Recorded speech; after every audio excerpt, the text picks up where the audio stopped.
கொஞ்சி எடுத்து நெஞ்சில் மெல்ல அணைத்து என் மனதை கீருளி கொண்டார். புத்தகத்தில் இருக்கும் உத்திகளை படித்தா காதலிக்க பழகி கொண்டார். புத்தகத்தில் இல்ல இன்பம் கற்று வைப்போமா, முத்தம் தரா இடங்கள் கண்டு முத்தம் வைப்போமா. ஆசை என்னும் அமுத ஊற்றிலே ஆடி பார்ப்போமா.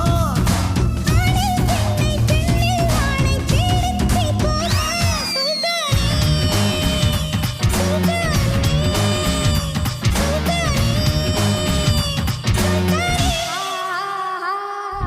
தொட்டு தொட்டு பேசும் சுல்தானா